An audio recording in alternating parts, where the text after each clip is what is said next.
छान झोपलाय माझं बाळ. अर्जुन झोपलाय तोपर्यंत घरातली सगळी कामं करून घेते.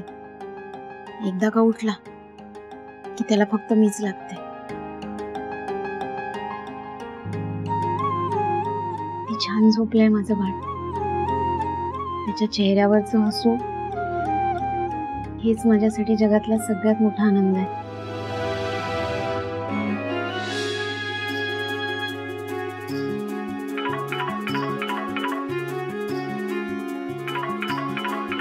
वॉर्डन मॅडमचा फोन. हॅलो मॅडम, काय म्हणता, कशात? मी बरी आहे. तुम्ही कसे आहात सगळे? काही नाही, अर्जुन झोपला होता, त्याच्याकडेच बघत होते. तुम्हाला काय झालंय? तुमची तब्येत बरी नाहीये का? नाही, बरं नाही असं नाही ग. खरं मी घरात बसून कंटाळले. मला काही सुचतच नाहीये ग. मनच लागत नाहीये.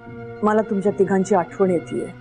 मॅडम, मी समजू शकते, पण काही दिवसांचाच प्रश्न आहे. तुम्ही अजिबात काळजी करू नका. हो स्वानंदी, पण त्या दिवशी तुम्ही तिघं भेटून गेलात ना, खरंच सांगते खूप बरं वाटलं. खूप समाधान झालं तुम्हा तिघांना बघून.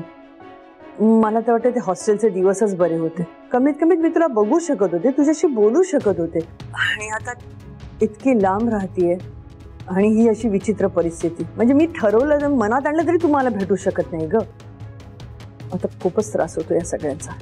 आणि तसं पण आता ह्या वयात माझ्या आयुष्याचे उरलेले दिवस मला माझ्या नातवाबरोबर, सुनेबरोबर घालवायचे आणि मी इथे एकटी पडली आहे. मॅडम, मी समजू शकते, पण आपण तरी काय करणार? माझी खात्री आहे आपण लवकरच भेटू आणि एकत्र सुद्धा राहू. तुम्ही फक्त तुमची काळजी घ्या. आपला प्लॅन सक्सेसफुल झाला ना की सगळं ठीक होईल. बघा, सगळं कळते मला स्वानंदी, पण मला खरंच इथे कंटाळा आलाय आता. मॅडम, मग तुम्ही असं का नाही करत? एक काम करा, थोड्या वेळासाठी बाहेर पडा, पाय मोकळे करून या. हा, पण जाताना चेहऱ्याला काहीतरी बांधा, चेहरा झाकून जा. तुम्हाला कोणी ओळखता कामा नये याची काळजी घ्या. हो, मी काळजी घेईन. जरा बाहेर पडते, 4 लोक बघितली ना, जरा कोणाशी बोलली तर जरा बरं वाटेल मला. थोडा उदासपणा पण कमी होईल. बरोबर. बरं, मी ठेवू? अर्जुन उठला की मला काहीच काम करू देणार नाही. हो, मला कळते. तो उठला की तुला काही काम करू देणार नाही. ठीक आहे. कोणाशी बोलतीये? मॅडम कोण आहे?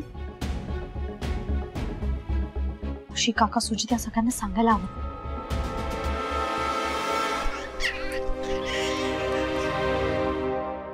अरे माझं बाळ, माझा अर्जुन उठलाय. कसे हसतय बघा, कसे हसतय.